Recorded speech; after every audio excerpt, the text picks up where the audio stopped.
I am fully French. My parents are French. I come from a very French background. Both my parents are French. I am French American. I was born in New York City from French parents. I was born in Boston and I lived all my life in Paris, where I grew up.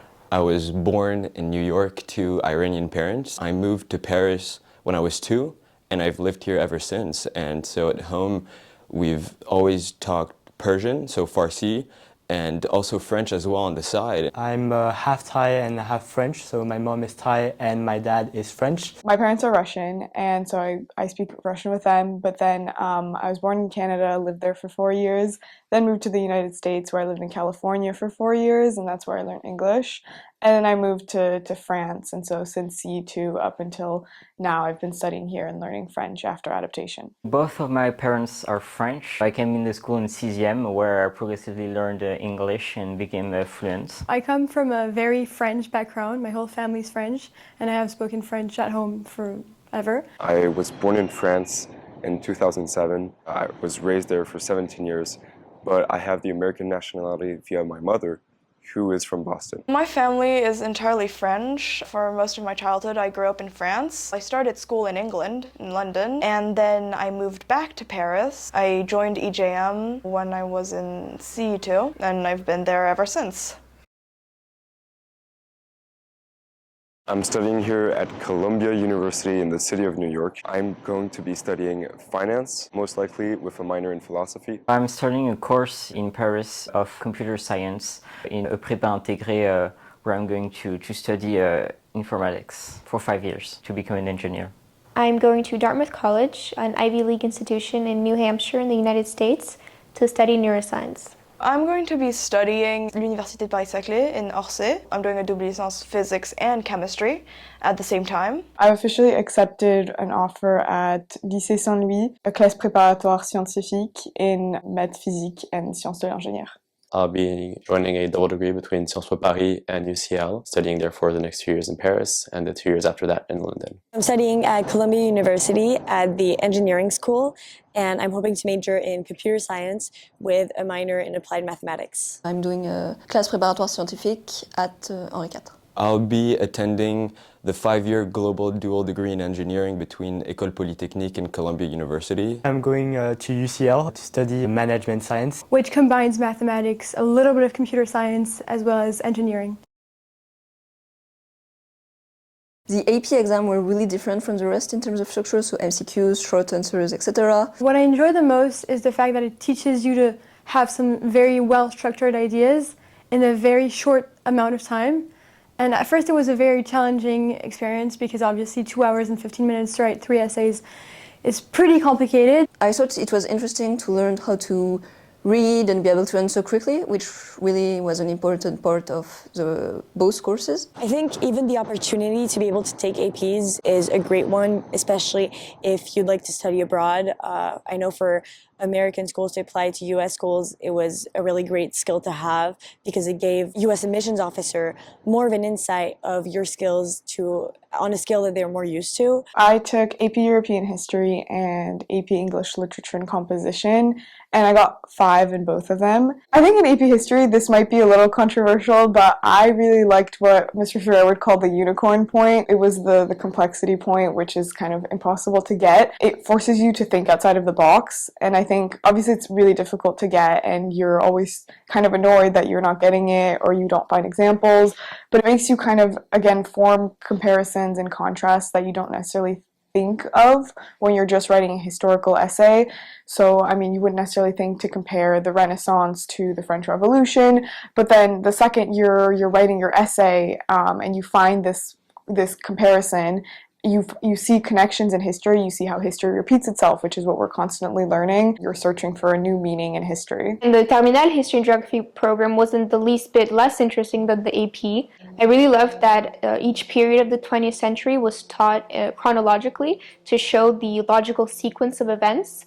So our syllabus started with the Great Depression, and we learned about the impact and the influence it has had on future events, such as, for example, the rise of totalitarian regimes because of the economic crisis, and then later World War II, and so on. I think it's extremely valuable to not learn about historic events separately, but to understand them in their context and understand their consequences. I took 3 APs, AP History, AP Literature, and AP Calculus. In AP History I got a 5, and in Calculus BC I've got a 4 with a subgrade, so for Calculus AB of 5.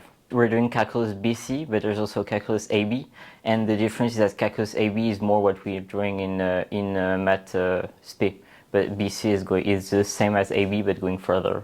AP Calc was definitely a very hard class, but I don't regret taking it at all these first 2 years because they really helped me get ahead, even in the Sp Math program. A lot of the times what we would do in calculus, we would see later on in the year, and you think back to calculus and think, oh wow, okay, I remember when we did this, but it would still be different methods. Even though you get to the same result, sometimes in France you might be asked to define a limit differently than you would be asked to define it in calculus, and it's just different ways to view mathematical laws. It was interesting to see that math, even though it's something we can see as universal, has so many different sides to it, and you can analyze it in different ways. I took AP Statistics because I want to do research in experimental psychology, and this course really introduced me to the ways that we conduct experiments to infer about populations. It's about statistics, and obviously my program includes a lot of it at UCL, so I thought it would be great to start using some statistics. And also I thought that AP Statistics is pretty different from the typical statistics or mathematics we've learned at EGM, so I thought it would be a new way of approaching mathematics. I took the AP Statistics written exam and I got a 5. I'm glad to have the credits necessary to not take the Intro to Statistics course here. I took the oral exam and I think it was very useful because first of all you get to learn some vocabulary of English mathematics, and it's pretty useful for next year and the years coming up. And I also did the oral, which I really loved. I thought it was extremely rewarding and not there to trick us at all, but to recognize and value the knowledge that we have learned throughout the year. What I'd say I appreciated most about AP Lang is that it trained me to think quickly and be able to structure logical arguments quickly, of course, in a very short time constraint with all the essays that you have to write. That's very rewarding in a sense that this ability to think quickly and critically can be extended to a lot of different topics and a lot of different courses that we cover. We got to study speeches, actual ways to use rhetorical devices in our own proper writing. The advantage of the AP language exam is that you read a whole lot of essays and articles that you wouldn't have necessarily read on your own. And so you open your mind to a whole lot of different topics. I also thought that the MCQs were a very interesting process as well, very different exams than what we've taken in the past, and that they have helped us develop a different skill set. I think in AP Literature, something that was completely new to us was the fact that you had to make comparisons between novels and poems and themes in general whenever you're analyzing. It really challenges you to think differently, because sometimes it's easy to find a contrast. I mean, you think happy, sad, that's easy to find, but when it's in a literary work that's very complex with layers upon layers of themes, it's very difficult. And I think the fact that we were kind of taught to find these comparisons and constantly be searching for them was really interesting, and I really enjoyed that because it kind of allowed you to think in a way that you wouldn't necessarily think every day. I loved both the première and terminale programs in history and geography. I got a 5 on human geography and a 20 on my history and geography oral. In human geography, you learn the why of things happen. So why did some event push humans to live that way? Why did another event influence another event in the course of time? And so you learn to think analytically about why and how things happened. The fact that you can extend geography and link it at least to human behavior is really interesting. I really liked AP Geography because it wasn't the kind of geography we learned back in CESIEM, 5e, and so on. What I liked in human geography is the human part in the title. And I know that term sounds vague, but instead of looking at, for example, environments, actual geography of places. It really wasn't like the static or descriptive kind of geography that we have in the French system, where we mostly study topography and are often only studying about the present moment. It was tied in specifically with temporality. We studied how over the years things changed, how geography kind of affected those kinds of things, and I thought that was the really interesting part of geography. To understand current phenomena, we go back into history to study their origins. So for instance, we really studied the Industrial Revolution, which of course played a huge part in globalization and, for example, the beginning of colonialism as well. And a major topic in human geography is globalization, so we looked at the movement of people and social phenomena as well as cultural and political. And so I think I really enjoyed this sort of sociological dimension of the course. It was one of my favorite courses at school. I think it's one of the most, if not the most, useful course I took with the BFI. For me, that's one of the highlights of the BFI program. We had a lot of freedom, but we were also guided in a way to create a research project. I think it's something that you don't necessarily get to do in high school, create a research project, and I think a lot of people might have to create them later on in their careers, and it was interesting to kind of be able to have a head start on that. Having a big project to have to do was something that I never had. I mean, usually we have like maximum 1 month projects where we work on a presentation. I like doing research in general. So looking at data and cross-linking different kinds of data together to try and pinpoint exactly where I should dig deeper was very interesting for me and a lot of fun. I was actually hoping to continue the project itself and maybe expand it, because I think the research that I was able to do kind of kept leading me to more ideas and more topics, because the more I talk to people, the more I realized that there's just so many facets to the topic. And I think that kind of showed me one aspect of research, the fact that in research you don't necessarily just stick to one idea and you just constantly continue with it. You can always expand, build more, and that made me realize kind of how research really works, is the fact that you're constantly exploring new ideas. The whole process of finding a partner was something that would be can be very useful in the future, and that it really was, I think, the most interesting skills that I learned in Connaissance du Monde this year. I really understood how to be concise with what I was asking, make sure not to kind of stray away from the topic, and I also learned how to kind of communicate better with people who are on a very high professional standard. You know, we were talking to professors and doctors, so you can't just be like asking random questions. You have to really know what you're talking about, you have to understand your topic, otherwise it's not interesting for them and you're kind of wasting their time. My subject was intricately linked to both jazz and economy.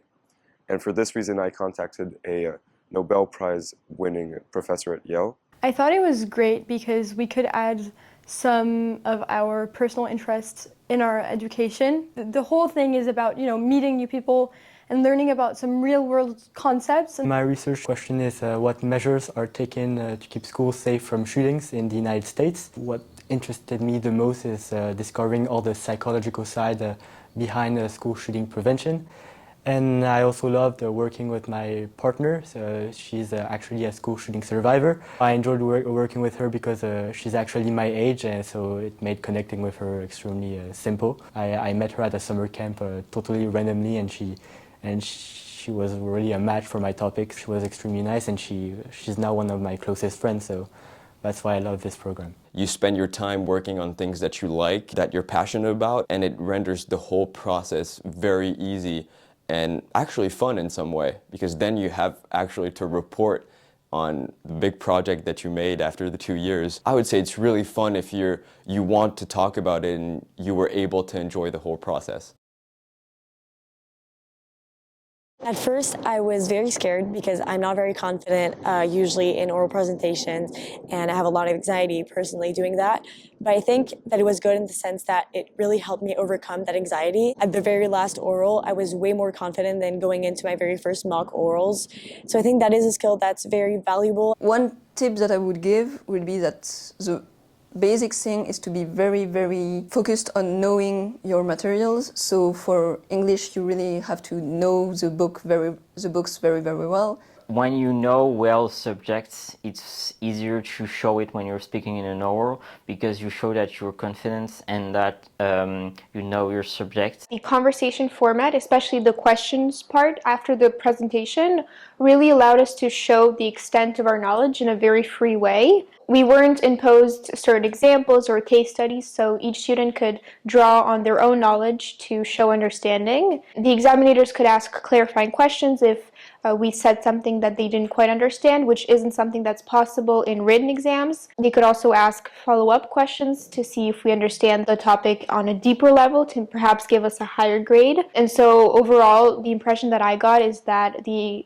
examinators really aim to value our knowledge rather than penalize us. If you know your content, the oral exams are made in such a way that you will succeed.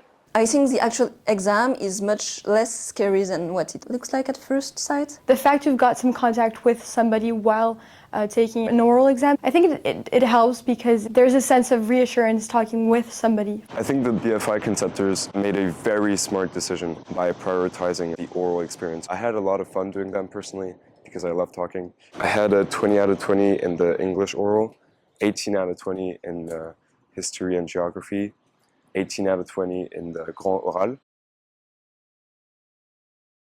That's one of the great pluses of the BFI, the fact that we are able to not have all the exams in just the span of a few weeks, especially since the AP exams are very demanding. And so it's really wonderful to be able to have them in basically May, I think, in Première, which is in itself already pretty far away from the French Bac, which is also in Première, so that was just wonderful. Having few exams in Première, I think that is necessary because you kind of need that to not be overwhelmed in the end of Terminale where you have 20 exams. It would have been chaotic, and I don't think it would have been manageable at all. It prepares you in Première. It gives you a taste of what's about to happen. And in Terminale, you're more used to it, so you're able to manage more exams and know how to manage your studying time. I love this combination. I thought the combination of both the American and then the French approach to learning was perfect because on the one hand you've got the French approach to learning that is traditional and almost kind of rigid, and then on the other hand you've got the American part that is way more flexible and when you can add some of your personal interests to your education. On the American side, we are responsible for our learning. We play a more active role in our learning and we ask ourselves questions like, what am I curious about? What do I want to explore? So I thought there was a great balance between this strict and then this more flexible approach to learning. Most people are usually familiar with one skill set or the other, and it's really rare for a person, especially at such a young age, to have this wide range of skills. I think it's a great experience both for those who want to explore international schools and for those who want to stay in France, because they will enter French schools and French prépas with this state of mind of openness. It makes you a really complete person, I think. Particularly in history, it was interesting because we had the point of view of the French teachers and the American teachers, which had sometimes different opinions about different about events, obviously. It was interesting to see and compare, for example, the Accord Matignon with the New Deal because they're so similar, but you don't necessarily think to compare them when it's just a simple French program or a simple American program, because even, in English literature, we had so many different works from so many different people, from different stories, cultures. Things Fall Apart, for example, is from Igbo culture, and it's obviously a huge work of literature, but we wouldn't necessarily have been able to have that opportunity if we were, for example, just studying French literature. When you're studying Olympe de Gouges and then the next year you're studying The Tempest, it's completely different things, but it's all part of literary works that are important to us, part of our culture. It makes you understand that there isn't just one perspective to everything. I think that really gave us a lot of insight into kind of how we can look at the world. I think it really opened our minds to the world in general. What makes our baccalaureate so challenging is exactly why I love it. It definitely was overwhelming, but it taught us, I think, a work ethic that is really useful to us in college. Through this, we found our favorite ways of studying, most efficient study methods. We have to change different formats and adapt very quickly, which is an essential skill in today's globalized world where there's lots of cultures, lots of different approaches, and that is also very fast-paced. I've spoken with a lot of my family members who only did the French bac, and I could really see that Our BEC, the French and International one, actually offers a lot of diversity. Like if you take a step back, a lot of people don't have the amount of like English classes that we had. And it's also very practical because it opens doors to not just French schools, but schools internationally. It was a huge asset, I think, for college admissions. It really helped us stand apart, I think, from other school systems, from other French systems. We're in a school that's already so diverse, and I'm not talking just about the classes and the fact that it's bilingual, I'm talking about the people. We're all very diverse, and it's a good thing that all of us are able to reach for goals that are also very diverse in different schools and different places and different countries. So I think it's a really good thing.